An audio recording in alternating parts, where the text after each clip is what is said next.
Yes, people, we are back. Once again, we got quite a few of you in the chat.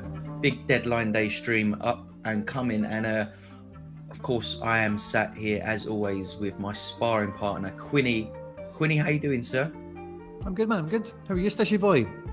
I'm decent. Yeah, I've had a really busy week, like the family, and so we had the bank holiday weekend. That was super busy with gigs, and yeah, it's been. I was back to back gigging and at a wedding on the weekend, and I've been sort of juggling the kids and work, and off to New Zealand and Australia on Monday. So I've got cramming it in, mate. Absolutely cramming it in, but still managed to get a bit of end product in. We'll get into that in just a moment.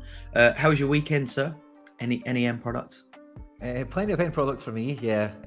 But I managed to get just about. I think I got my ETH. I got my little dose of ETH, and I managed to get a wee tier 5 Champ Euro. If we're going to talk rewards as well, which was decent weekend in the end. I kind of a few things let me down.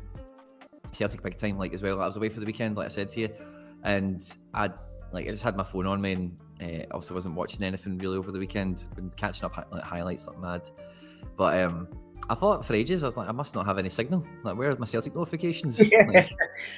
They just weren't coming. I was like, what's going on, man? I was like, can we go to a pub with the games on, or Soccer Saturday or something, And I was just some people just didn't show up at the weekend. But I had some good scores and some green shoots of promise that I can take into this weekend, I hope. So not all is lost. Good start to the positive enough start, but not quite all the way there. Yeah, I had similarly. I think my big hitters were kind of affected by that Celtic performance as well. And similarly to you, I was wondering if I was missing something. I had to keep when there was no Sorare data notifications coming through. I thought, is the app frozen? Had to go into FOTMob, check the scores there, and I couldn't believe it. Yeah, I did flick the game on for a little bit, and it just, it was a weird one. But yeah, that was kind of like kiboshed the U23 super rare division for me. Having Matt O'Reilly there, had high hopes for him in that game. Cherky didn't again deliver for Leon. Leon have had a really poor start to the season. I don't know if you've caught much of them, but anyone who's watched any of their games, and they come up against PSG the weekend coming, which will have implications on my selection process for the weekend ahead. But on the subject of end product, I managed to scrape in a reward throughout all of that. I did manage to get a Champ Euro reward, got knocked down into tier 3, and picked up a player who I didn't know a great deal about, to be honest with you. Let me just get into remind myself of my sort of thought process when it landed. But he plays in Bologna, if I remember rightly, and it wasn't a player I was that familiar with. As soon as I get into my Sorare on my phone, I'll tell you exactly who he was. Let's go. There's probably people watching this that are already there, but I managed to win myself a Nicolas Dominguez. Nice. Oh yeah, I remember you showing this. I had a little look at his scores. Scores looked okay. He has hit some peaks, but hasn't hit the ground running this season. So yeah, we were talking in the group chat, weren't we? I was like, oh, I don't know about this guy. Probably looks more of a sell than a hold. And lo and behold, deadline day and all of the transfer window news flying in. And we got a message in the group chat from Tony to show me that this player has now been linked to Nottingham Forest, and the deal is impending. So for me personally, that is even more so reason to sell. I don't really feel like I need a Nottingham Forest midfielder in my selection process without any midweek opportunities there. So not disappointing. It looks a decent enough player, but if he does go to Nottingham Forest, I don't know how much use he's going to be to me. So I've listed him, and hopefully we'll see if we can turn that into a bit of cash. But made a few sales this week as well. Sold my Quinton Timber this morning. That went. He hit 100 last weekend, and I saw a few people picked him up at, above his last price. So I thought he's a bit of a luxury player in my gallery to have. I don't really need. I've got a lot of U23 mids. I think that Feyenoord do seem to have a good spot for him in their team this season. But for me, it was just like a bit of a luxury player. Challenger U23 options, I've got quite a lot. And now, yeah, I managed to get rid of him. 160 quid, I think, which was nice. And McBride, if you're listening, as you know, nicked my Damsgaard among all of the transfer speculation.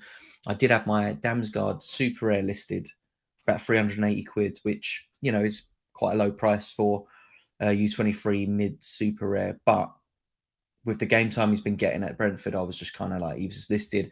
And to be honest with you, at the time I listed him, I was kind of thinking, you know, if he gets linked somewhere, someone might jump in and snap that up, which McBride did.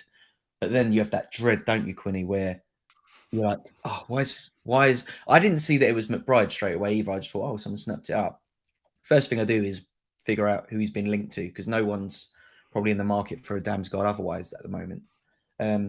So yeah, seeing it was McBride, seeing he was linked to a move to Sporting, which for SO5 should be, if he starts, a great move for his scores. But also, we are still kind of in the dark about whether or not we're going to see new mints from Sporting and from Porto and some of the other clubs potentially in that Portuguese league. So from a Sorare perspective, that would be like, that's kind of like a dream move, isn't it?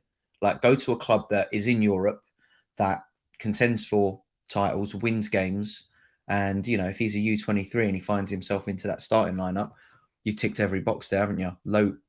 Low supply, potential end of supply. So yeah, McBride may have got himself a bargain, but for the meantime, I've got myself a little bit of ETH to take into the market or into the bank, depending on what I choose to do with it. So yeah, that's kind of the story of my end product for the week. Quinny, have you had any movers and shakers in the gallery this week? Not since the whole debacle over the whole. Did we talk about it last week on the show? I don't know if we did. The whole Wirtz thing. Did we speak about that? Or I don't think we spoke about Wirtz on the show. No. Not the whole Wirtz no, thing. We did. We spoke about it, but then I know that it has evolved since. Now I know what you're talking about. We did mention the offer that you got, the deal that you made, and then I know. I think it happened that morning, didn't it? It happened the morning of a podcast, didn't it? Yeah, it did. So I was just couldn't remember if we'd spoke about that or not. So I won't bore anyone with that twice. But yeah, we spoke about the deal, but then I know that didn't it come about that the guy got in touch with you and had made a mistake on it and was trying to call you out for like not pointing out that he'd made a mistake, but obviously by the time he'd figured out what's gone on, he never got in touch with me as such. Yeah, like so yeah. I also put the post out like quite, you know, I thought it was a good kind of dilemma, you know, like what would you do? You know, that's just kind of what I thought about it all. And the guy replied in the thing, and before I had seen it, you know, to really save a long story of tweet threads and he said, she said, and everything. But by the time I'd seen that he'd actually responded to it, you know, I was like, oh, okay, well, it was a mistake. So I was like, you know, where is the guy? If it is a mistake, I don't hear him saying it's a mistake. Some people were saying it was anyway. Yeah. And then I went and looked at his gallery, and my Wirtz was gone. He'd already traded it away before he'd even. So it's one of those ones where as soon as I seen that, I was like, well, the guy doesn't up for anything. I shot my message saying, hey, don't know what to do, and then he said nothing. Basically, kind of things, what can you do? It was done. It wasn't anything to do really. I have made actually a bit of a deadline day. I did this actually when I was away on anniversary duty, right? But I woke up in the morning, I thought I'd bought him, and then I went and checked my gallery in the morning. I was like, oh, I did. How weird is that? I thought it was a dream. But João Moutinho is signed for Braga. He's signed on for this season, basically. I know he's like 35, 36, but a Portuguese legend, you know, like one of the most capped players ever. I think he did hold some sort of thing, doesn't anymore, apparently. But anyway, at Braga, whatever he does play for them, you know, here and there, he'll be hopefully a little AA monster. And at 50 quid, I thought, I'll just take that, like, you know, pick him up, why not? I was a wee bit under the influence, as it were.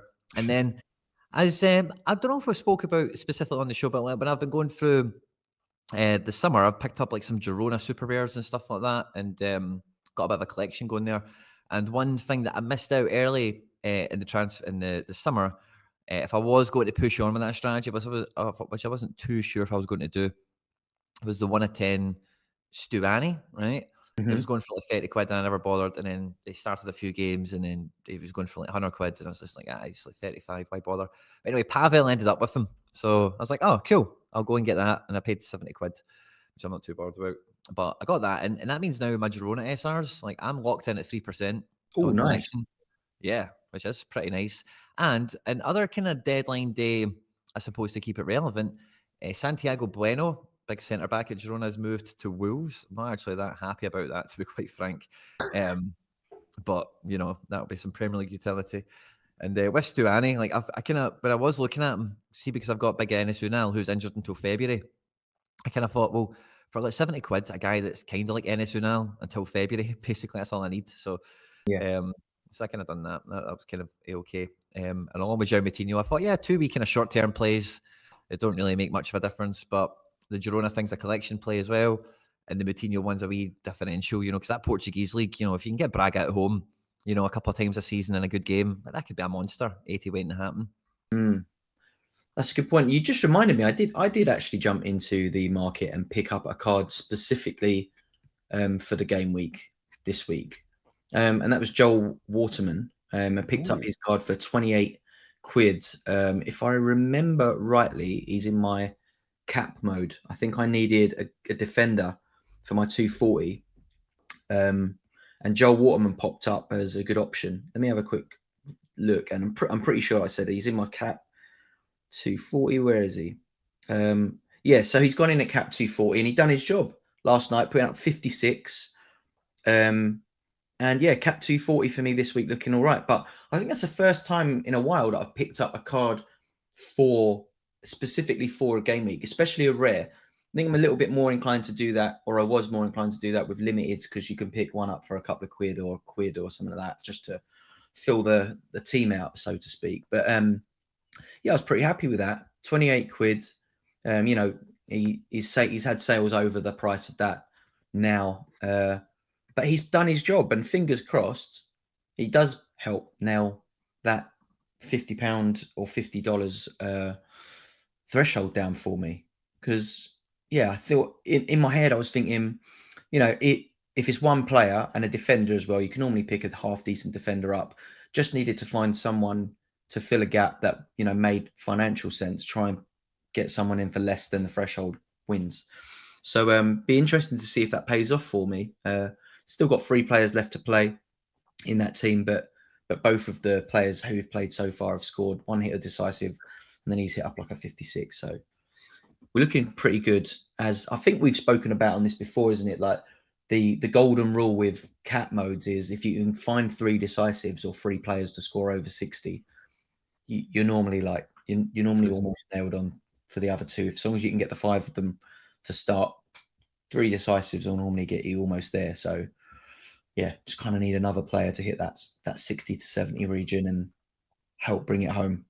But yeah, first time I've done that in a while, and I think it's quite unusual to be able to do that in rare, and it just kind of solidified that thought we were talking about last week, that rares definitely feel a bit undervalued at the moment. Because if I can pick up a player for £30 who can potentially like bring it home for me to hit that $50 threshold, you essentially like you got yourself a free rare for the week coming, and maybe 10-15 quid in the bank as well to play with.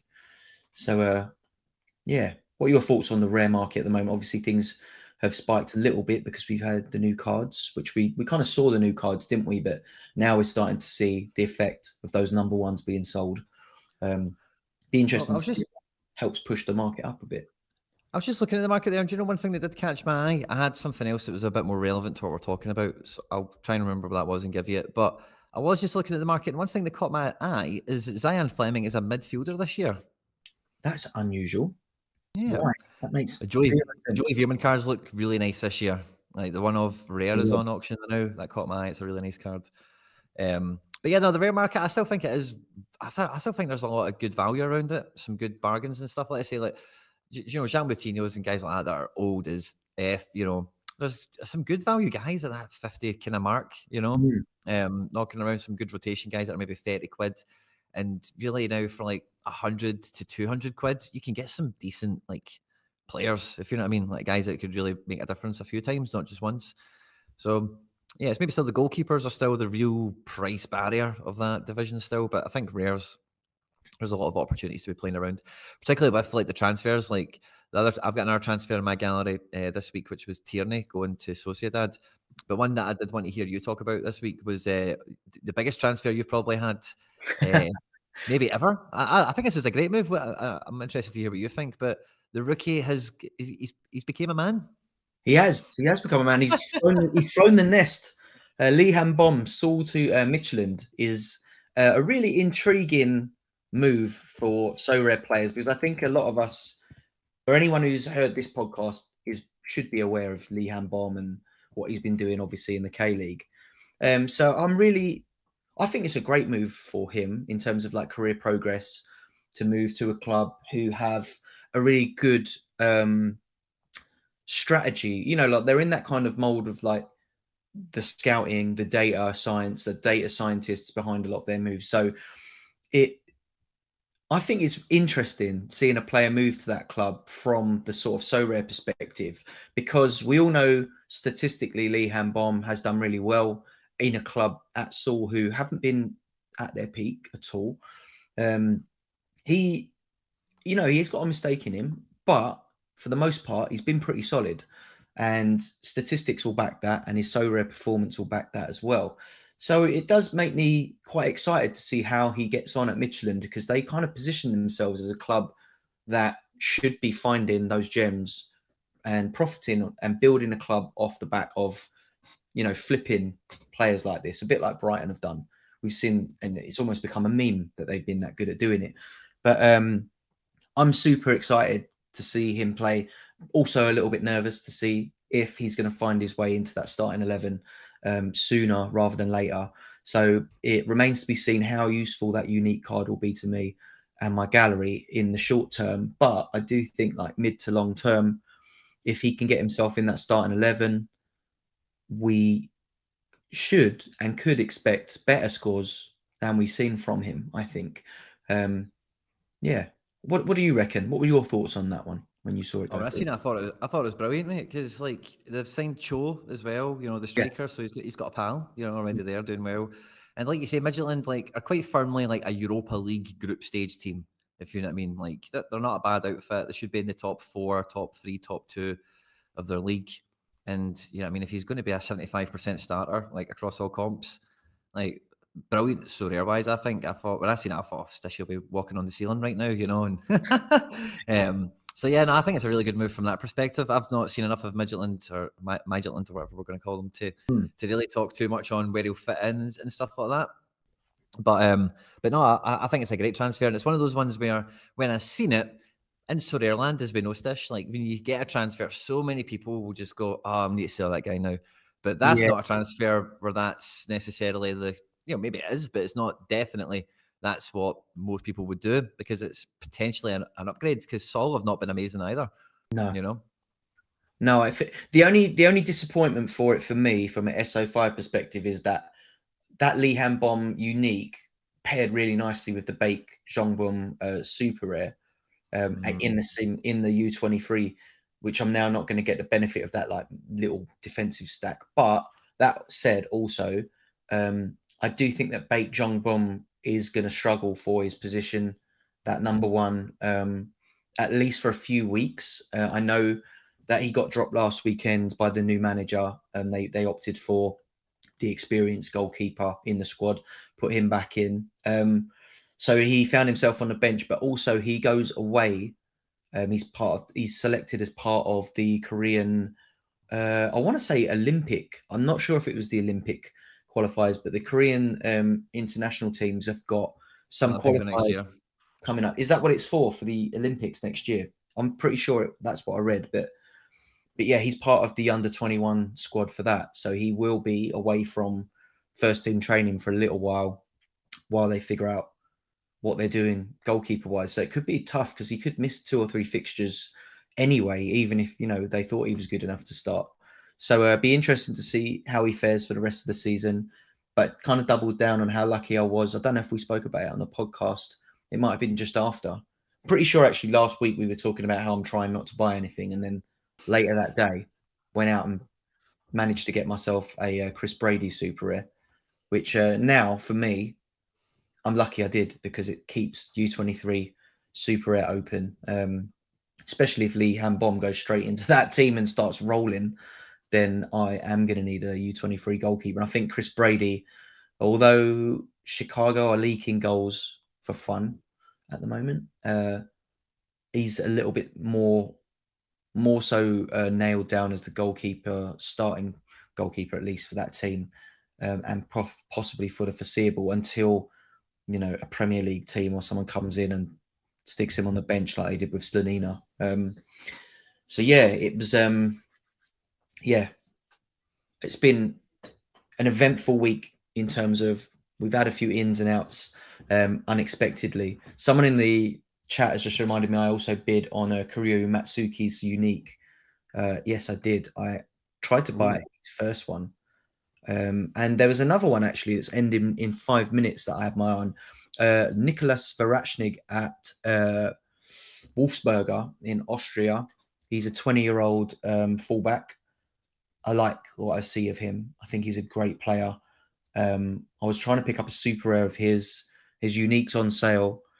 I just put a bid on it and got outbid. And I thought if I can get it for under an ETH, maybe I'll nick it. But it's probably going to push over that in the next 5 minutes. He's at 0.9745 at the moment, but he's a good young defender. I probably don't need any more U23 defender cards at the moment. Quite happy with Frimpong, and now Julian Araujo seems to be starting. He started the last couple of games now for Las Palmas, so quite happy with my options there at the moment. But yeah, definitely looking at the uniques. Matsuki is a player I love. I think he is one to watch. How much did that unique go for, actually, while we're sitting here talking about it? But yeah, Quinny, have you caught much of Matsuki in Tokyo? No, I've not been catching too much J League or K League. In fact, I've not caught much, if any. Matsuki, I got a lot of the highlights when he first got his rookie card because everyone was going nuts for him, obviously. And I see the stuff when it pops up when he's like scoring worldies and stuff like that. But it's not one that I'm that close to. I know a lot of people want him to go to Celtic as well. Yeah, I see Jay's a big fan. Obviously, he's here in the chat with us today. But no, so it's not one I've been following too closely. I've actually been watching a wee bit more Danish football over the last 2 weeks. A wee bit of Copenhagen, a wee bit of Brøndby on that one football app, which has been a good crack. But no GRK. I haven't watched too much of the J League this season. I've definitely watched more K League than J League, I'd say. But he does catch my eye. I think he stands out as what is he, 20 years old? He's still really young. He looks the part in that midfield, very creative, super quick with his feet. And I think the only thing that puts me off a little bit from him in an SO5 perspective is knowing full well that this kid's probably got 6 to 12 months max in that division. And then it's anyone's guess where he ends up, probably in Belgium. You'd guess, right? If he doesn't end up at Celtic, there's a lot of clubs there that have those Japanese links. And I wouldn't mind a move to Belgium for him. I think that would be quite good. But I would worry about a Celtic, just because I think that he would be probably looking for a similar role to O'Reilly in that lineup. And from what I've seen of O'Reilly since I won him, and obviously speaking to you, he does look a player, and I don't think anyone is going to dislodge him this season based on what I've seen thus far. Maybe give or take this weekend just gone, but I don't think any of the players really turn up this week, so I think he might have dodged a bullet there. But yeah, I think for me, Matsuki, definitely one to watch in the J League.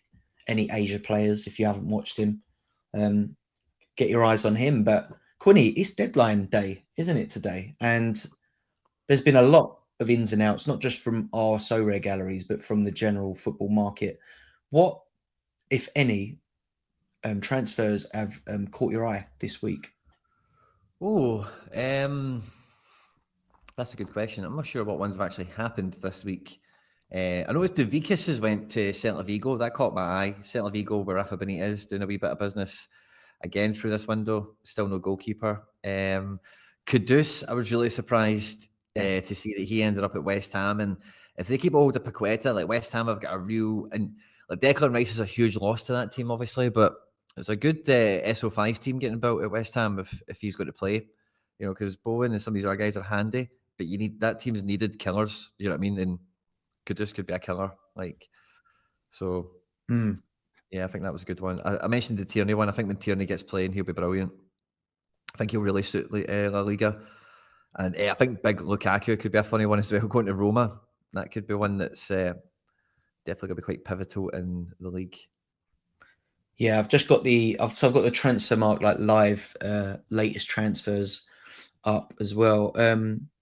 Another quite interesting one that literally seems to have just happened is a Junho Bay from Daejeon Hana Citizen to Stoke City. Wow. I had heard nothing of that, but that, you know, young 20-year-old Korean player to the Championship, always interesting, especially to those uncovered teams, or like unminted teams, I should say, like Stoke are. That'll be an interesting one to see how that plays out. Yeah, to Lulu in the chat is saying Ole Romani now the main man for Utrecht. Scored a few hundreds last year. As someone who holds that card, from the research I did, I don't know if he will be the main man this season. I know he's just coming back from injury, but he's been coming off the bench thus far, and wait and see. I would say on that one, I don't think he's nailed on. Some of the other transfers that caught my eye is the one that's being reported in the last 24 hours. Fabrizio Romano gave it the here we go. But Cole Palmer from Man City to Chelsea is a really interesting and extremely unexpected move. I think City are mad to be letting this player go, let alone to another Premier League rival. And the fee is rumoured to be in the region of 30 million plus 5 million in add-ons. Is that mental? Like, what is the thinking behind letting go a player who looks like, he's ripe for some first team action this season? I know it's Man City, but you'd expect Chelsea to be offering him similar game time. So from a player perspective, I'm not sure if that makes sense. Obviously, he's probably on a massive wage boost, given he's probably one of those players that's coming up for a sort of contract renewal as he's broken into the first team. But what sense can you make from that? Do you think we'll see much of Cole Palmer at Chelsea if that move goes through? And yeah, just love to hear your thoughts on it, mate. I think, yeah, he has to be promised minutes who's making that move. I think it's a terrible move from City. Like, see when you get like Foden finally breaking through to the team and then you get the sniff of this guy not far behind him, you think, oh, there's actually a bit of a homegrown kind of feel coming into the squad, like organically in the best way that they're coming through in these like elite circumstances. So I don't know if there's going to be some sort of yo-yo clause on that where there's a buyback option or something, because City definitely don't want to grudge the boy minutes. And if they sell him to Chelsea for, what's the fee that's reported? I could see City just putting 15 million on top of that in the contract and say we'll take him back whenever we want for this price. I wouldn't be too surprised by that. And I wouldn't be surprised if Bowley let that one slip under his radar somehow, because City don't really let go of players, completely until they're like totally done with them, if you get me. So so who's the one that's going to Chelsea? Cole Palmer. Well, yeah. I was saying to you, I thought that was Wolves, but it's Doyle that must be going to Wolves then. Oh, Callum Doyle, is that his name? Tommy Doyle. I'm not familiar with that. Thomas Doyle. Let's have a look. He's like same kind of mode, like a kind of playmaker midfielder type, and I think he's going to Wolves in that Matthias Nunes deal. So I seen that City were giving another homegrown out. I didn't really, so I forgot. Yeah, you're right. Yeah, so it's Doyle. Doyle's away to Wolves as well. So another kind of young City kid out in the wilderness this year. But no, I think it's bad crack, like letting the homegrown's gone. But like you got the squad is incredibly deep to the extent where like this Matthias Nunes is coming in to probably play backup to Rodri, but they've already got Calvin Phillips who can't get any minutes. You know what I mean?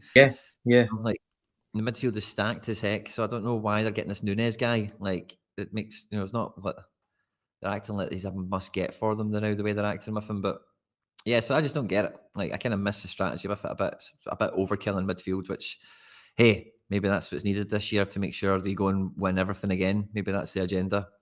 And no time for youth this year. Sell them and get yo-yo clauses on them.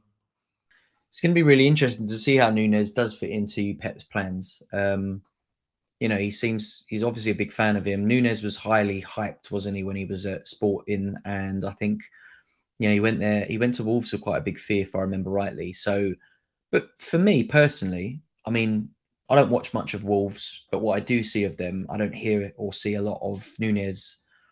So yeah, I mean, if there's any Wolves fans in the chat that can fill us in on like what it is about this player that Pep likes, because I still haven't seen the hype. I don't get the hype around this one personally. I was at the Etihad when Sporting played City in the Champions League, and that Nunes was in the team. Pedro Porro, Inacio, a few good ones, and he was pretty decent. He got around the pitch pretty well. I've seen him play for Wolves once this year, and he was pretty good. Got around the pitch pretty well. But I think it is just like Rodri at the moment is like the real epitome of like a guy that's 8 out of 10 at everything. Then just like giving their body and soul to this system under this guy. I think he sees him as maybe one of those types where he's like so good at like basically everything is like a really high floor. And it's maybe just because what Pep loves with these guys and what a lot of these modern coaches like Ange and whatever as well is just like to some extent forget formations and stuff like that. And it's just like deal with the situation you're involved in, be as strong as you can, pass as well as you can, make the right decision as often as you can. And it's that kind of reliability and that kind of consistency is sometimes what is kind of valued more than, oh, you're a right winger or you're a centre mid. It's just because, like we see with Pep, he just plays people anywhere. You know, play Stones in midfield and he'll play, you know what I mean, like Alvarez and on the right wing and stuff. You know, he'll just do whatever he wants. Well, when you were just talking, then, what you were saying, I think you were kind of like the way you were talking about Nunes there was like similar when you were saying it, like, you know, the style of play and what he's good at. I was thinking of John Stones. I thought, well, maybe he's been brought in to like be the, you know, like Stones' understudy, or even potentially like an upgrade on Stones, depending on how he performs and how he fits into that system. But to be fair, and you know, classic Pep, but when Kovacic moved from Chelsea to Man City, I scratched my head a little bit because I thought, you know, he's struggling to kind of bed his place in that Chelsea lineup. What a City can do with him. But every time I've seen City play this season with Kovacic in their team, they look better for having him in their team. He fits the system. So yeah, I know everyone bangs on about how good Pep is and blah blah blah, but whoever's kind of in charge of recruitment there, alongside Pep, seem to get it right 9 times out of 10. So maybe this is the move that he needed to prove, at least to people like me, the quality he actually does have. So be interesting to see that. Moldy's in the chat saying he can carry the ball well up the pitch, but it's very sloppy and giving away simple passes.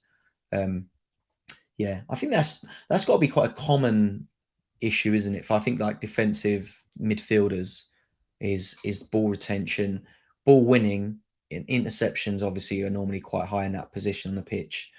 But also, I mean, as someone who holds a Joey Veerman in the position he plays, he does give away, when he does give the ball away, you know, not 9 times out of 10, it's a long ball, right? Given he's trying to be creative, trying to put that final pass in.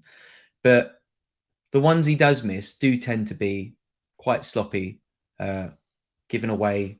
And, you know, I think he's ironed a lot of them out since his move to PSV. But when he was at Heerenveen, he used to give the ball away a lot more than I thought he should have. But yeah, maybe then, you know, from a Wolves perspective, if that's what you're seeing from Nunes, maybe then the Nunes to Man City, if he can iron that out of his game, we'll see that kind of Veerman effect on him there, where he will start to iron that out of his game a little bit through coaching and obviously getting older as well. I think, you know, the experience comes in heavy, doesn't it? I think Veerman and Nunes probably at similar ages in terms of where they're at. So yeah, definitely an interesting move that. Quinny, what about Lukaku to Roma? Did you catch much of that one? Well, yeah, I think that'll be pretty big in the. I don't know. I think Serie A this year is going to be get the popcorn out. I think it's going to be a bit of a soap opera. You know, when Lukaku plays Juventus and stuff like that, or when he plays Inter. You know, when he plays half of the league, basically, it's going to be some sort of problem. And Jose's there as well, and it just feels like it's a wee bit of pantomime in Serie A this year. But what I was going to say, somebody threw it out in the chat, and I thought we can't not mention it. But Fatty has went to Brighton. He didn't want to go to Tottenham. He didn't want to go to Atletico Madrid. There was a few really big teams in for him, and he's like, "Nah, I'm going to Brighton."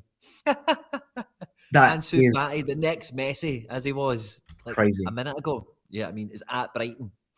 That was the first thing I saw on my phone when I woke up. Went on Instagram, and it was like, Fabrizio, here we go.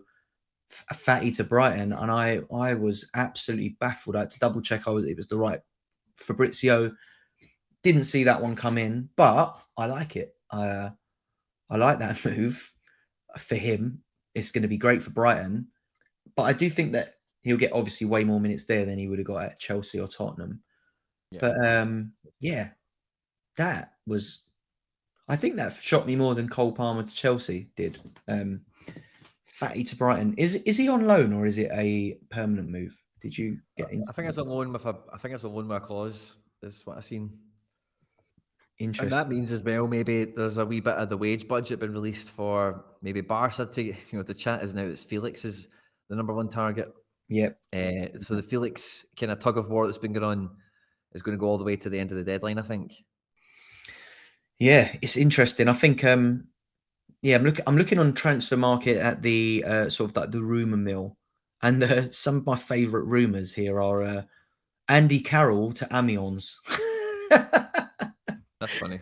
It's not even rated, so I don't know if it's happening. But Sidney Van Hooijdonk to Celtic, kind of like there's a little bit of like an emotional attachment there, isn't there? Right. I think he's like Van Hooijdonk's nephew or something. Maybe his son, but I think it may be his nephew. But I don't know. Like, we're in the market for a striker apparently, but I think we're about to sign this guy from Brøndby, Fitzgarden. Oh yeah. So I'm not really too buzzing about that. I've just seen as well, Vito Van Croy is going Red X on us. I think he's away to Saudi. And great. I think we were speaking about it before we came on, but Odysseus has went to Forest. Yeah. So lots and lots of moves. Like I'm just trying to catch up with the timeline on this. But Odysseus to Forest is another one worth having a kind of like quick chat about, because they obviously just signed Matt Turner not long ago from Arsenal. Do you think that Odysseus outdoes him and puts that #1 shirt on for Forest, or do you think that Turner will keep his place? I mean, there must have been a lot of managers that were really happy when Turner moved to Forest, but also there must have been a few that picked him up thinking, relatively cheap, nailed. And now look, there seems to be a little bit of a trend, doesn't there, in quite nailed on starters for their clubs moving to bigger clubs to sit on the bench. We're obviously seeing it with Bayindir moving to potentially Man United from Fenerbahce. He was being hailed as like the next #1 for his country, and he's going to go and probably sit on the bench, or definitely sit on the bench behind Onana at Man United. There's sort of Dean Henderson moving to Crystal Palace, which would then mean that Johnson moves probably back to the bench, and we'll probably see Gaeta move to Spain. I know he's been linked to a few clubs there. But goalkeeper roulette well and truly on at the moment, it seems. Another one that Forest's being linked to is Batshuayi from Fenerbahce. That's an interesting one, isn't it? I mean, I don't personally see the sense in that. I just feel like Forest's business in this and the last few transfer windows for that has been baffling at best. Like, what is the aim? They don't seem to have a plan, do they? They just buy everyone. They must have loads of players whose wages they can't afford, people they need to off the wage bill from last season, and they're just bringing more and more of these players in without any real focus, or there's no real identity or pattern in the kind of players that they are signing. Could you make any sense of their transfer dealings in these last couple of windows? No, it's been absolutely mental. And as well, we're talking about the boy that signed that you won this week, Dominguez. I think part of that deal is Remo Freuler is going back to Serie A, and Remo Freuler was pretty good in Serie A, so like he's maybe a decent wee cap guy that's going to be emerging from all of that. But yeah, no, I'm seeing João is actually trending on Twitter at the moment, so it must be João Felix, you've got to admit. No, it's João Palhinha, mainly for Bayern Munich. That seems to be charging on as well, which is just another move. It's like, I don't know why they want another midfielder. Like, I just don't get it. I tell you what, I've just seen one that's really piqued my attention, and probably yours as well, Quinny. Nat Phillips to Celtic. Are you having that? So I'm kind of mixed on this one, right? So we actually have, like, I would be quite happy to be, like, our defense is kind of okay, right? But they're injured. That's kind of the main issue. So I don't mind, first and foremost, it being a short-term person of some description, first and foremost. That's the thing I'll start with. The only thing I know about Nat Phillips is that he's halfway decent, to the extent where Ben Davis, who plays for Rangers, who Celtic were linked to, couldn't get into the Liverpool backup defence because of Nat, whatever this guy's name is, Nat Jones. So I know he's better than Ben Davis, who plays for Rangers at the moment. So that's at least one thing. And Klopp does speak kind of highly of him. So it's one of those ones where, see if he can come in for a few months and just be everything we need him to be. He's only on loan, and then our guys come back to being fit, and there's no pressure to keep playing him. And then you can just let him go when our guys come back fit. Then, as long as he does the business, good move. Yeah, smart, maybe. I've been sat on his super rare for an absolute age because I bought him as I bought a really intriguing Liverpool bundle that popped up a few years back, and it had Nat Phillips super rare, Reece Williams super rare, Divock Origi super rare, Jota rare, and Takumi Minamino rare. I can't remember what I paid for it, but it wasn't a lot. It was maybe like just over an ETH or something like that. It was a big deal.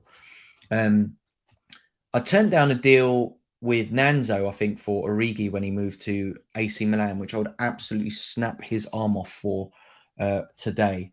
I know he's being linked to Nottingham Forest and a bunch of other clubs as well. So it'd be interesting to see what happens with Origi. But Nat Phillips, I've just been waiting for him to move for years, as has Nat Phillips himself probably. He always seems to fall foul of an injury in the squad, which means they can't let him go because they need him as backup. And there is talk that that's going to happen again this window. So to see him linked to a club as good as Celtic would be massive for me in terms of my SO5 options, especially having that Matt O'Reilly midfielder, you know, been able to double those two up in super rare would, you know, put me about the sort of challenger leagues a little bit more. But do you know what? While I've got you on, like, in terms of the way that you approach SO5 and stuff like that, we've probably touched on it a little bit as well on the podcast before, but I'm always quite put off by the thought of those Celtic stacks going into the challenger. And I like to, it's put me off entering challenger a little bit. I know you're more of an all-star pro guy, but something I wanted to bring up, which kind of like on a Sorare point of view as well. Obviously, we have this weekend for the first time the month-long competition started. So you want to be entering All-Star Rare Pro. Your best 4 scores over the next 8 game weeks, I believe it is, or 7 game weeks, will be tallied up to put you in an overall leaderboard in those competitions in each scarcity. So All-Star, Super Rare, All-Star Limited, and then All-Star Rare and Rare Pro. Quinny, has that altered your thinking a little bit more at all? I know you've always been quite a heavy All-Star Rare and Rare Pro player, but it does make me wonder what players like people like McBride, who have very, very Celtic heavy, Celtic strong lineups. Do we think people like him and people who play the big stacks are going to be looking at Rare and Rare Pro with eyes to those prizes at the end of the month? Or do you think that they will stick to their guns and try and win in the regions? I think it's hard to say. I don't think any of those whale accounts, I don't think any of them readjust on this one. I think it's more guys like us that might, do you know what? I'll put this guy I'm on the fence with, let's put the stronger one into All-Star. Maybe one or two of us do that kind of thing. So that's what I think. I think more people are. Like, I heard Sean saying it on the strategy show. Sean Newsham, PSU fans. Like you'll kind of judge it after you've had a few game weeks, and you'll see like, oh, like this game week actually I could really fly up, and you maybe kind of assess it as it happens. But the leaderboards look quality. The competitions look really good as well. In terms of like it is all-star, it's all pros included as well, which I know some people had a question mark about at the time. And yeah, I think at every level of the game, it's way more exciting. When it comes to the actual Celtic stack part of it, but is like, I know like I don't play Challenger really much, if at all. And no other people that have Celtic cards, generally, that's not even part, they do play Challenger. So it's kind of hard for me to say what will be going on in general with this new monthly leaderboard and how that will impact it. But I know this weekend, I am completely segregating my Celtic cards together and putting them to one side. And whatever happens in that game, happens in that game. It's Celtic Rangers this Sunday at Ibrox, as we at Ibrox this weekend. So I still back us to win, and if we get a good result, then we'll score massive because it'll be a blood and thunder kind of match. Yeah. But I'm not that confident about it, so I'm not putting big Celtic teams out anywhere this week with any player. The only one I've kind of had half reliability on into like a competitive team is Kyogo, because I know he'll play, and he's just the most likely guy to do something for us. So I couldn't not like take him out because I'm quite light on forwards with this weekend. But yeah, I don't think you're going to see many Celtic players this weekend on the leaderboard.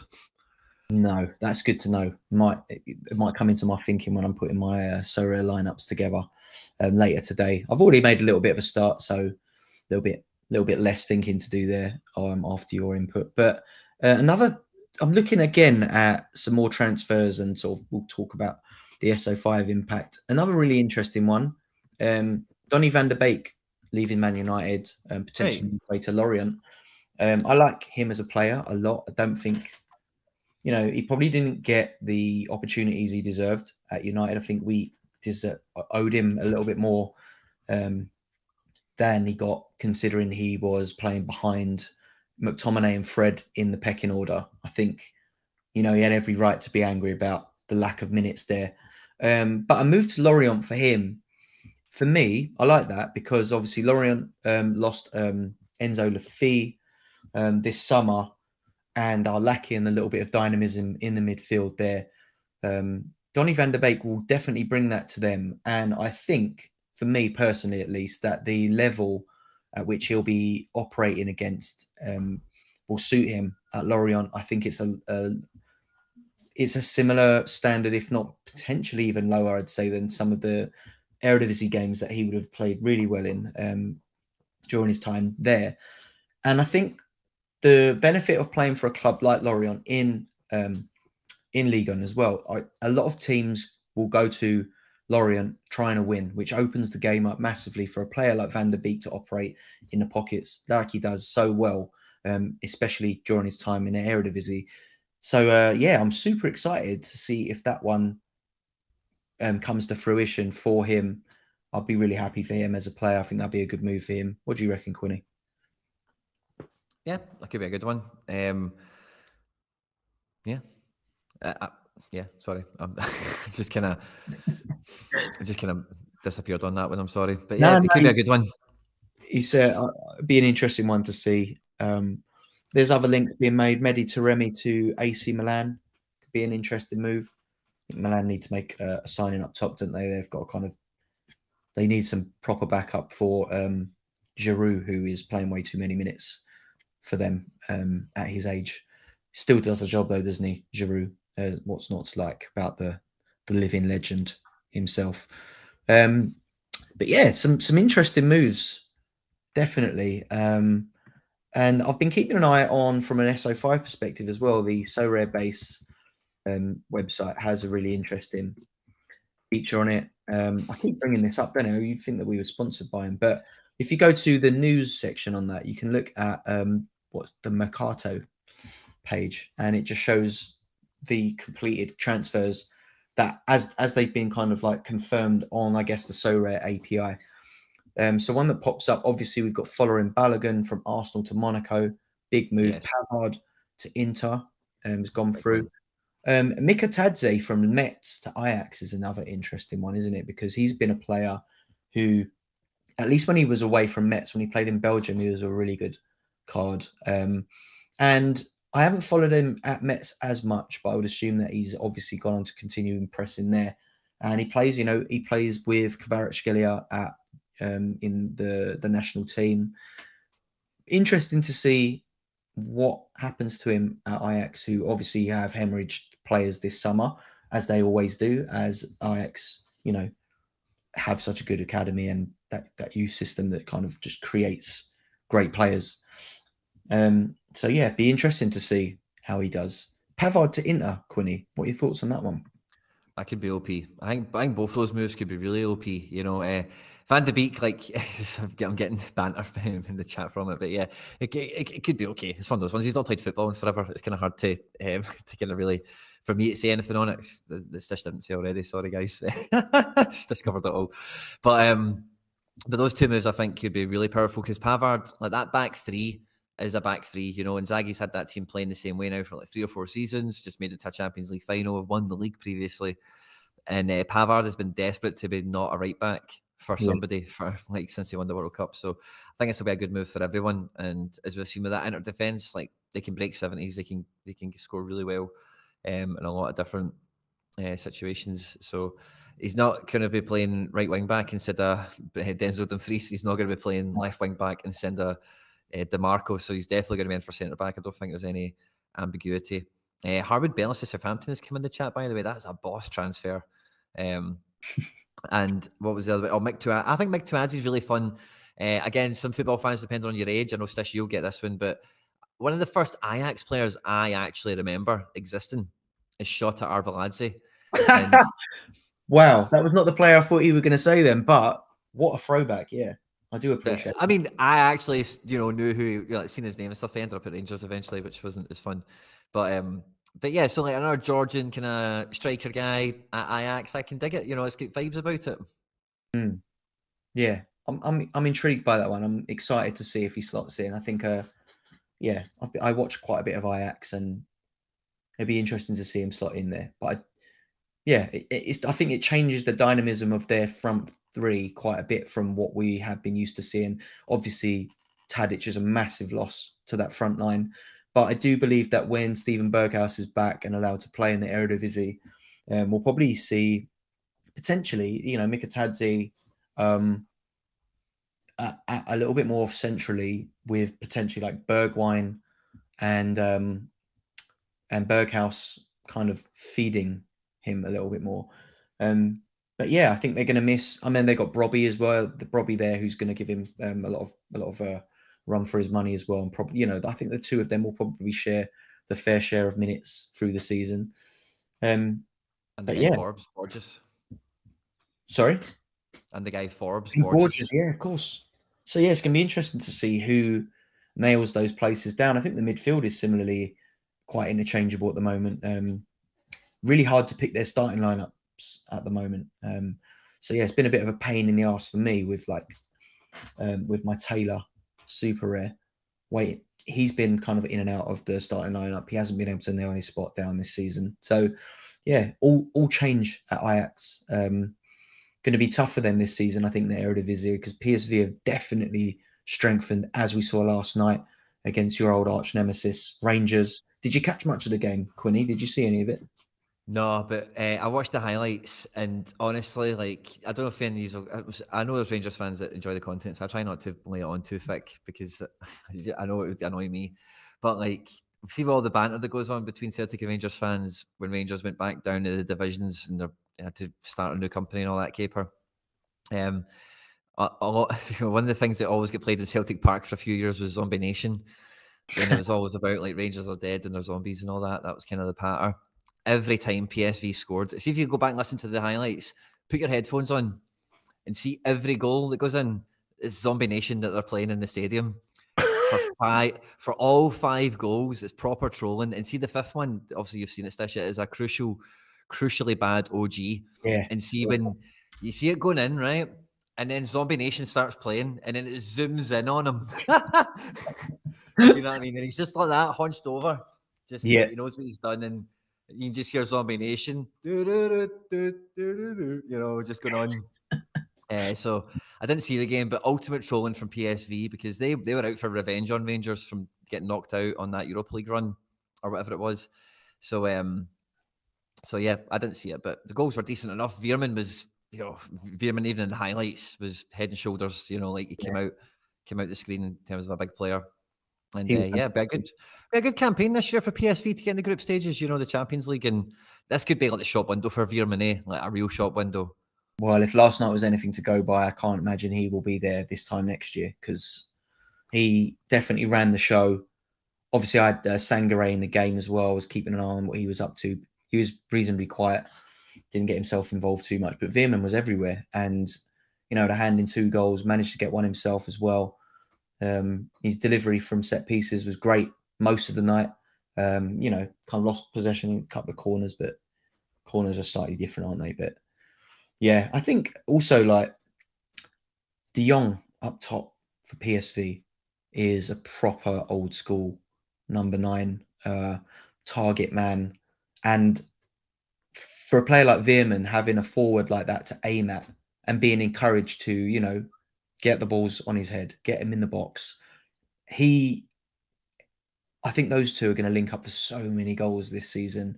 I don't know whether or not the Champions League and the group stage might get ahead of them a little bit, but, there's a party that'll be hoping that maybe they finish 3rd and get themselves knocked down into the Europa, where they might end up having a pretty decent run. But, yeah, I think he looked the part. He's starting to look slightly above his station. If he can continue this form that he's started the season on for, maybe even up until Christmas, there might be teams trying to get him off of PSV's books. But yeah, he looks the part. He's obviously broken into the national team. He'll definitely be one to watch in the next international break. I think I'd imagine him to start for the Netherlands if you're picking on current form at least. Yeah, what a player. Glad to have him in the gallery. I think it's that season, isn't it? Where he aged out at U23, so he watched that little dip.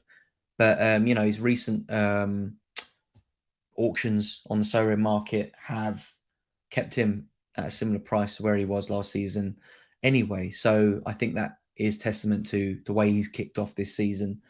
And yeah, he is, as a lot of pundits would say, a Rolls Royce of a player. And yeah, hopefully, long may it continue. And fingers crossed he doesn't get a horrendous move next season and I get a little bit more utility out of him. But yeah, all hail Joey Veerman. Definitely. All hail Veerman. Where do you think he goes? He could go something like Brighton, couldn't he? He could walk into a Brighton team. Yeah, I mean, that would be a great move. I think a Brighton would be a great move. You worry about, for me, like him getting a move to like a Liverpool or a Man United. Like, sad to say it, I just don't think that we would get the benefit of him when you've got players like Bruno on the team who are going to get in ahead of him. I just don't. It'd be a similar position to like the move that Van der Beek's just experienced. But yeah, I think yeah, a Brighton would be like a dream move to see a player like that. I could see him in the Tottenham system, but again, I think that Maddison would potentially like get in his way a little bit in terms of his progression there. But the way Spurs have set up, I think a Veerman could be a nice player there. But yeah, there's not many clubs in the Premier League I wouldn't like to see him move to. I'd like to see him avoid that top 6 if we could. Yeah, Brighton's a great shout. Love to see him playing there. Or like any of the kind of, I tell you what, like a PSG would be a good move for him, wouldn't it? Mate, PSG don't need any more midfielder recommendations. Like, come on, man. I thought you were going to say Chelsea or something there. I'm just thinking about the teams that have got no midfields, But I see him in that PSG system, just like feeding like naughty passes into Mbappe for him to run onto. Yeah, I don't know. Like Dembele's there now as well. That one of those players. I mean, I think Vitinha looks really good this season. So Veerman would potentially find himself on a rotation crisis there. But yeah, he probably. To be fair, thinking about it now, it'd probably be similar to why I wouldn't want him at the top 6 clubs. I guess PSV would be one of them where you wonder if it would work out for him. But yeah, great player. Not quite good enough for that Real Madrid midfield, the way they've kicked off. Jude Bellingham storming away with 100 scores on Sorare and doing it every week as it stands as well, isn't he? He picked up what, 70.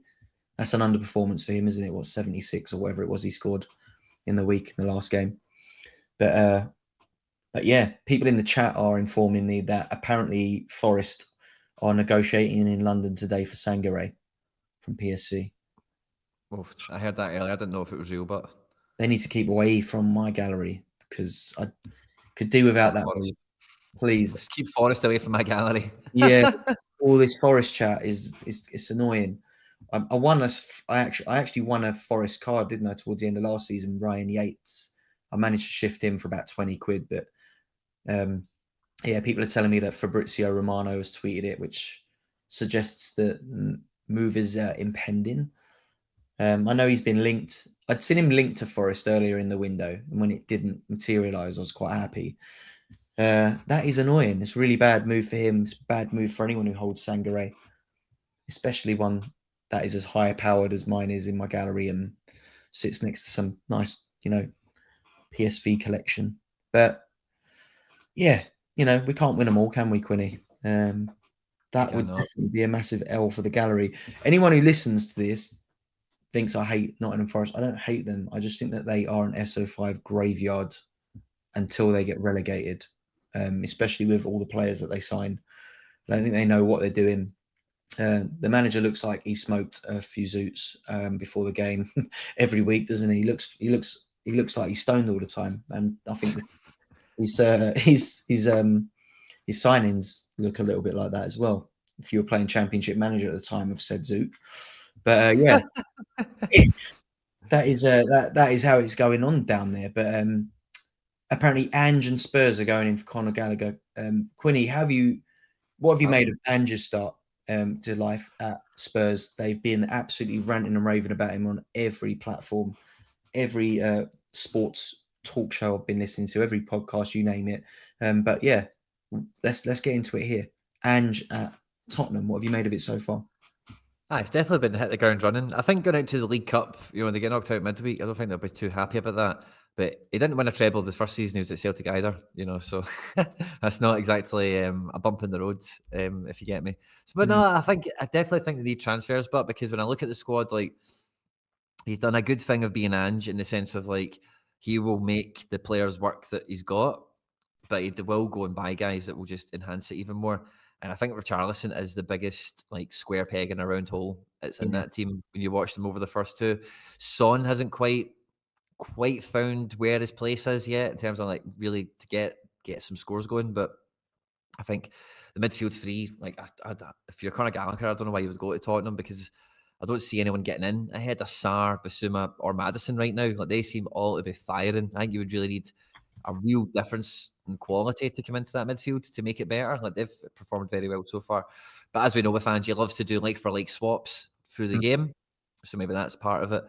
But no, man, I've spoken about Spurs a few times with the Ange situation being potentially dark horse material. They're sitting third in the table at the moment. And they've got a great game this weekend, mate. They're playing Burnley. And Burnley are just going to try and keep playing like they're Man City, even though they're no. Yeah. So it's going to be great for Tottenham. They could score 3 or 4 again this weekend for me, so that'll be, where will that put them after that? They're third now. Where could they be after the next weekend? And all they've got is weekends to play. They're out the League Cup. They don't need to worry about any of those midweeks that might crop up in December or something.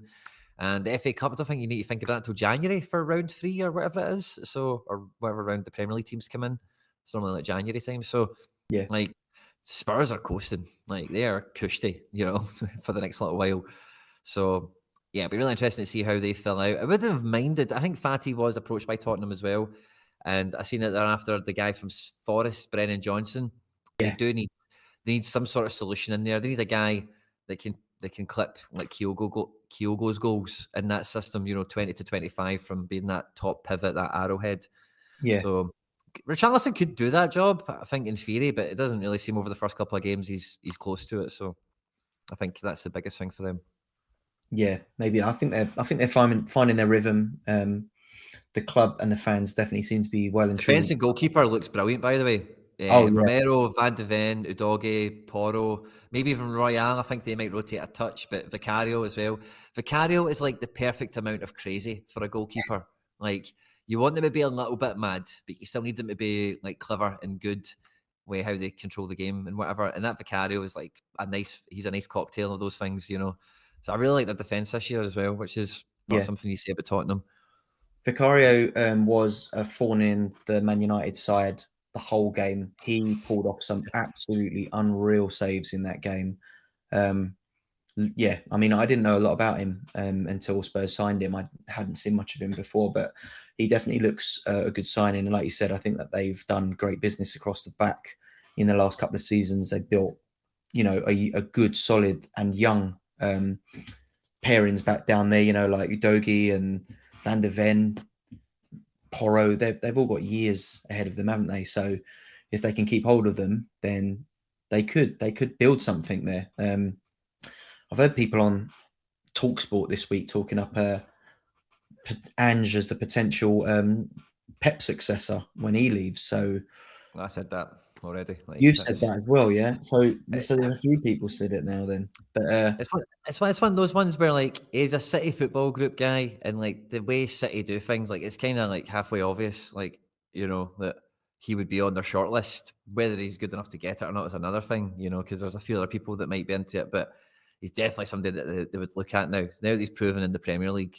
and yeah, you know, so it's one of those ones where like the thing with Ange and that style of play is like Celtic suffering from the now. It's a great thing to do, but it's a very distinct direction to go down. And the thing that City have is that is the exact direction that they are on, you know, is playing that way. So it's one of those ones where those things kind of align up really well. And we're kind of suffering now because we're trying to like get back into some sort of close to normal like way of playing or tactics or whatever Brendan's up to. And some of the players are just struggling to readjust or, you know, whatever. So it's definitely like you're not going to see him get linked to, you know, you probably wouldn't see him take on certain jobs as well because of the whole style of play thing. And some teams just wouldn't probably go after him in that sense. Whereas I feel Man City, they definitely would, you know. So I'm with you on that. He's definitely getting a lot of fans. Be interesting to see how the next sort of few months pan out for him, definitely. But people seem extremely excited and impressed with what he's done up to this point. As Brezzo in the chat says, there's only 3 games gone, though. I would hardly say he's proven in the Prem. Sorry, Quinny. Beat Man United. Drew with Brent. See if you go and watch that Brentford draw, the penalty that went against them is the softest penalty you're going to see all season. And they lost their main centre-back 15 minutes in after a concussion. So they draw with Brentford too. Brentford, where were they last year? 8th, 7th? They were in the top end a lot of the year. Brentford have been getting a lot of plaudits. Beat Man United, and then they wiped the floor with somebody at the weekend. I forget who it was now. Wolves. And Wolves. No, it wasn't Wolves. It was Wolves had Brighton, I think. I can't remember who it was, but they had a good game. And they've got another good game this weekend. But no, I'm not saying Man United is the test, if you get me, but he's got the players play, and that's the battle. See, when you're saying is he Prem, you know, see it be proven at that level, is can you get the players to perform on the pitch in the way you want them to? And see, when you see like people down in tools or managers that can't make it, the teams look lost. The teams can't impact a match. The teams don't ever really get any sort of identity on the pitch. But you can see straight away that he's got that going. And see if you can get that onto the pitch, then that is, you know, like, I know it's only 3 games, but I can tell you quite easily now we're going to see that happen from Tottenham all the way to Christmas. Who knows what happens after that, you know, with injuries and other stuff that happens. But I think you can say the guy's definitely up to it. And, you know, time will tell further, you know. But like Matthias Nunes, who we were talking about earlier in the show, was much better at Sporting than he was at Wolves. But Man City, they didn't want to buy him when he was at Sporting for 40 million. They're happy for him to go to Wolves. And then we can see him run about a Premier League pitch, and how does he cope in that situation? Now we'll pay 55 because we know what we're going to. So there's a bit, you know, there's a bit of that goes on as well. And even though, like, even if he wasn't a wild success at Tottenham, like he still has put that team on the pitch. You can already see that. And as long as that continues to happen, then I think that can happen. You know, can he get his team on in the Premier League? I think the answer to that is yes. You know, like we can see that he can. Yeah, I like the shout. I like the shout, definitely. Someone else in the chat, Zalabanzi, we'll get into this. What am I hoping for at Man United before the window closes? To be quite honest, I think that overall, I hate that any business is being done this late. I know that we're in for Cucurella. Never personally rated him as much as everyone else has, but he does bring in. He brings in a good, you know, we need support in that position. So, and I think that he's good. He's not a bad player. He's just not. He doesn't excite me. That I think that's what it is. It's like I don't get excited when I hear about that signing, but I think it makes sense. Am I happy with the Johnny Evans signing? I mean, I haven't caught latest news. I know he had a short-term deal. If they've held on to him for a season, I'm happy in the sense that Varane's going to be out for a few weeks. We know that Maguire is not leaving. I'm not a massive Maguire fan, but I'm also not a hater. He can do it. If we can get Maguire playing the way that he does for England, then he'll feel like a new signing. Oh, I just don't. I don't hate him for England. I think he does a job there, but I don't think he does what Ten Hag wants our players to do. Yeah, I can't see him next to Lisandro Martinez. I think he'll be behind Lindelof in the pecking order. Yeah. So the links to Amrabat that'd be cool. That'd be a good sign in. I don't know if I see it happening or not. Do I think Henderson will be Palace number one? Yes, 100%. Palace would not sign Dean Henderson on his wages to have him sit on the bench. He'll be the number one. Johnson will be number two, and Gaeta will leave. Yeah, I have people that we have. Gaeta's like in my circle as well. Like his kids play football with my kids and friends' kids, and some of my friends know him, and some of his kids have sort of like hinted at the fact that they might not be around for much longer. So we've all expected Gaeta to be on the move all summer, because I think he has fallen out. Not RSVP into Christmas parties after the deadline. Yeah. No, parties in September. Not sure if we'll make it. Hasn't been quite as explicit as that, but yeah, like it's known in these parts that he and Hodgson don't see eye to eye. I don't think Hodgson likes him very much, and that's been reported in local news around here, and that I don't think Hodgson and Gaeta get on well. So I think he's been on his way out for a bit anyway. But I would expect Henderson to start ahead of Johnson. Yes, I would. If that goes through, I'd say that's a 90%. If I was the play sharper guy, I'd have Henderson down as like 80, 90%. Maybe not for the first game, but once he's in, I think. But yeah, Man United, I think it's been an okay window for us. We made some decent signings. I said I wasn't ever, sure about Mason Mount. I'm still on the fence on that one. Højlund is possibly my favourite signing of the window, but he's yet to kick a ball for us. So fingers crossed he does the business when he comes on. But yeah, Onana has done all right. He's started okay. He's one for the future, I think. He's going to take a little while, but yeah, I'll be surprised if we make any big signings. And the ones, Cucurella would be an improvement on the squad, and I think that Amrabat would as well. But whether or not they strengthen our starting 11, I'm not sure, and that's what gets me excited. Is this a signing that's going to walk into the first team? And we haven't. I don't feel like we've picked a player like that up for a while, where you're like nailed big player.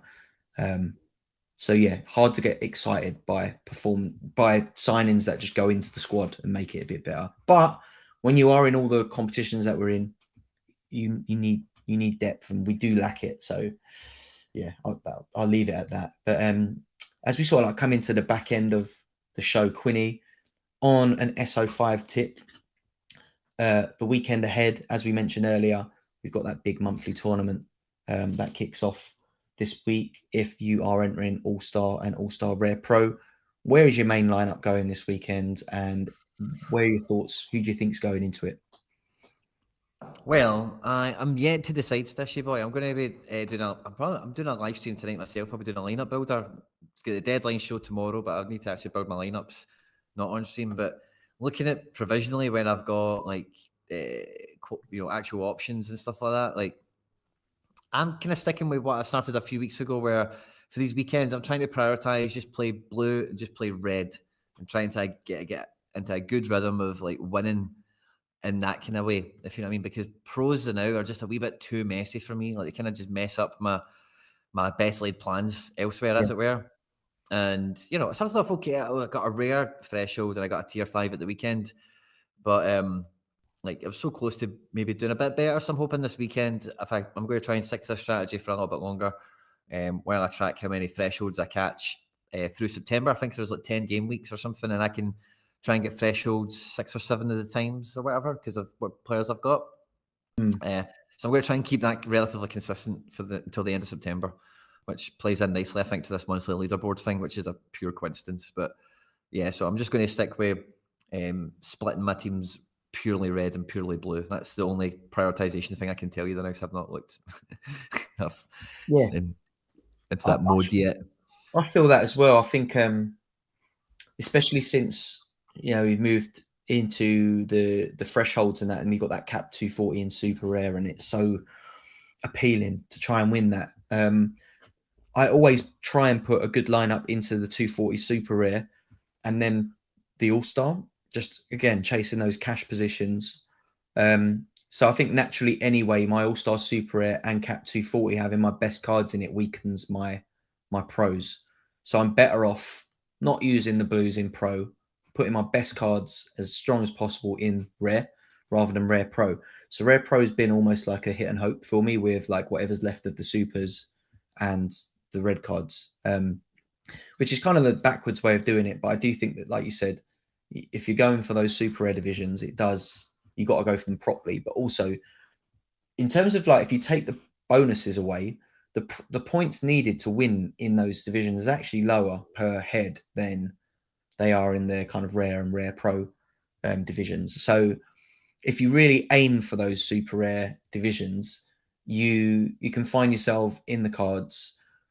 People will argue that the value of those cards is not as good as winning a star in rare pro, but you forget how hard it is to win like those tier zeros in pro. You have to be finishing like top 3 or something like that, right? Whereas, you won't get a cash equivalent of a star rare, I don't think, like maybe a tier 2 super, but you will get the utility, because I think a good tier 2 super really pushes you up the pecking order in the super divisions a lot more than like winning a tier 2 rare would in the rare or rare pro divisions. I think a tier 2 super, it gives you play in those super rare divisions. So for that reason, I definitely, like you, Quinny, have been thinking a little bit more, let's go cap 240 and all-star. And yeah, like I think I still have enough about my gallery to put a decent pro division out, maybe in like maybe in all-star, maybe in U23, but not so much in the regions. I very rarely get into those challenger or, like champ, Euro, rare pro. I think I entered that a few weeks ago with what looked like an absolutely outstanding team. And I didn't even win a tier 5 with, I think, a 380 points or something like that. It still wasn't enough to win anything in pro, which I think is what tier 3 is the lowest in pro. But yeah, it just made me think even more, let me stick to these blues and reds as much as possible. And then pro is a little bit like treat it like another training lineup and see if you get really lucky with the fixtures. But yeah, I don't think it's changed my decision making for the weekend too much, because I normally go quite heavy in all-star and all-star rare pro anyway of late, for the reason that I'm chasing those cash rewards. I do think it's going to make the floor scores of those cash go a little bit higher. So I think it's going to be a lot harder to win on the weekends. But looking towards the end of the month, I'd like to think that I've got enough about my gallery to be able to get into those end of the month rewards as well.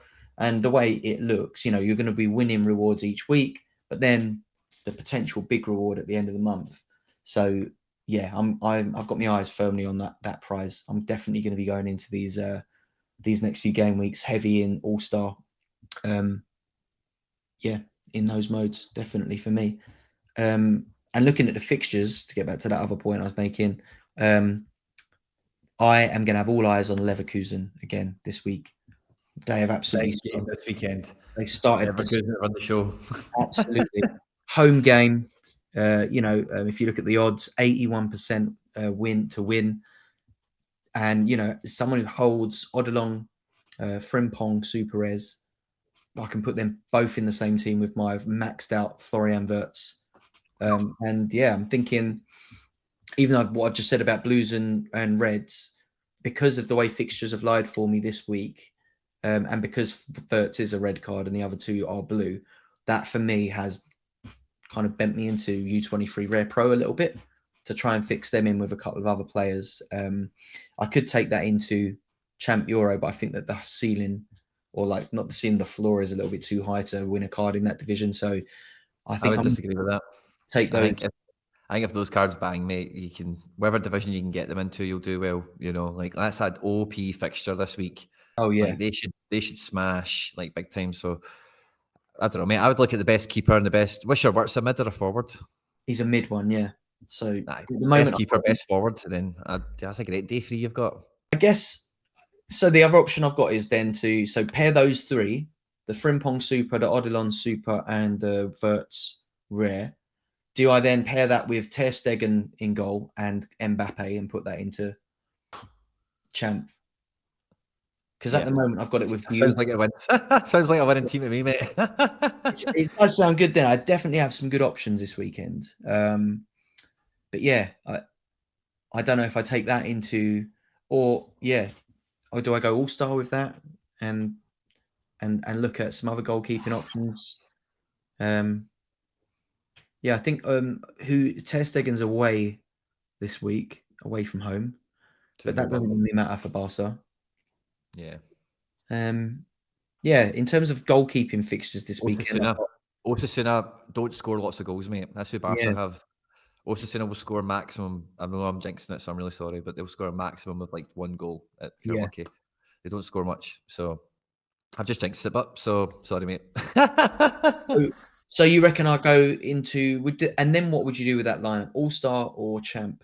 Mate, I'm going into this week thinking Frimpong's capable of 75 to 80, Odilon is capable of 70, and Wirtz is capable of 100 this week. So if you've got that as a core, mate, like, I don't know, it's whatever division you think you could bang in. Like Mbappe, you've got to be good for, you fancy him to do well. I'm not too sure who their game is this weekend. Lyon, who have started quite poorly. Yeah, okay, fair enough. Big game as well, I suppose. Away from home will be some atmosphere. And then Ter Stegen's a great keeper, but I don't know. All-Star Rare Pro, maybe it's a wee bit tougher because of the monthly thing. But in Champion, mate, I got a tier 5 and I had Captain Rodrigo on a 40. And I got a tier 5. Do you know what I mean? Like the rest of the team did okay. Wirtz dropped a 90. All Black did a 60. Some things like that. But I got a card with a captain on a yellow, like a score, a really bad score. So I wouldn't rule out Champion with that core. Yeah. I mean, I've got some options. I'm going to do a completely fresh draft because another thing that we haven't even spoken about, but just looking at my sort of saved lineups that I'd done earlier in the week was Jesus Ferreira did not turn up last night for Dallas again. So that's 2 games in a week, 2 games in a row he's missed by for illness. I don't think he's ill. I think he's on his way somewhere. Celtic. I mean, I haven't actually looked at that since last night. I was thinking I thought he's probably off. I haven't given him a search to see if there's been any developments there. But 2 games out, right at the end of the transfer window. I'm not sure what is going on there, but I don't think I put him in any lineups this weekend, given that it, for me, looks like he's on his way somewhere, right? It seems a little bit convenient that he's ill at this time of the season and the window. But yeah, it kind of like puts a spanner in the works because he was in my main All-Star Super Air lineup for the weekend. I'm going to have to do a bit of shuffling if I need to leave him out of my plans this weekend. He might just end up in one of those throwaway teams. But yeah, I'm looking forward to going MLS now as well because they had that messy cup and now they're back to the league and MLS is just it's a funny wee element going on now in the SO5 arenas, like some random players dropping big scores and offering good differentials and stuff like that, you know. So playoffs coming soon. Players are being rotated out. Some teams' seasons are pretty much dead already because then they've got like about 6 or 7 games left, and then no chance of getting into the playoffs now. And yeah, I think Dallas definitely fall into that category where I don't think they've got. I mean, correct me if I'm wrong. They're quite far down in their division, so I'm not sure how high they need to finish to get into the MLS Cup now. But 7 or 8 games left, depending on what team it is. In the fixtures left to go. But okay. I mean, they could still scrape their ways in right then. But yeah, it definitely feels like that, doesn't it? It's some teams feel like they're winding down. They've got one foot on the beach already. Yeah, definitely feeling that. I get you. The MLS spanner that's thrown in, especially in the midweeks, is a bit. It's anyone's guess who starts for who at the moment. But yeah, I think I'm going to have to consider leaving him out of my plans this weekend just because we don't know what's going on with him, and I just get the vibe that he's transfer fodder at the moment. If in doubt. But yeah, if in doubt, leave him out. I think we've covered a lot, Quinny. We've pushed on a solid hour and a half worth of chit chat this week, mate. End product, mate, not chit chat. Yeah. Well, on the subject of that, someone else did ask, Quinny, how was your weekend last week? Any end product misses? Aye, plenty of that. So that's all sorted. That was all good. Oh, did say leave that for the end, eh? Yeah. Oh, congratulations anyway on the anniversary. And someone else asked me, I'm obviously off to New Zealand and Australia next week, going to be away for 3 weeks. So we'll see if we can squeeze some end product shows in. I'm going to try and bring my camera out with me and try and get some content and shoot some bits and bobs while I'm away. They asked me if I've ever been before. I have, but it's been about 10, nearly 11 years since I last went to Australia. I haven't been to New Zealand for even longer than that. So I'm really excited about going. Obviously, I'm away for over 3 weeks, which is long, but yeah, I get to go to Queenstown in New Zealand. That was the first time I've ever been there. Australia's going to be a bit of a whirlwind. I think I hit 3 cities in 3 days, so there's a lot of flying and a lot of moving around there. But yeah, I'll get to spend a bit of time in Perth. I've got friends out there I haven't seen for a little while, so I'm going to get to spend some time with my mate, and it's his birthday while we're out there as well. So yeah, I've got a mate in Sydney, mate in Perth I haven't seen for a while. So yeah, looking forward to the gigs, but also really looking forward to just hanging out. And I know I'm going to meet a few Sorare managers out there as well. I said Basil Bot has been in touch, and I know that a serious name is out there. I think he's in Wellington. He's already asked me for some guest list spots. So yeah, if you're out there and you're in town, let me know. It'll be good to meet you at one of the gigs. Turn up in a football shirt, and then we'll have a chat and a beer after the gig, no doubt. But Quinny, it's been a pleasure, mate. I've really enjoyed chatting through all of these fixtures and deadline day and all the fun that we've had. But yeah, time to love you and leave you, and hopefully we can get something going again while I'm out. I said Thursdays are quite available for me. It just depends on the time difference and what the sort of Wi-Fi situation is in any given location, I guess. But yeah, it'll be great to get it cracking again, mate. Fingers crossed. Good luck to you this weekend, mate. Good luck to everyone else. And to you. Big up, everyone. Take care.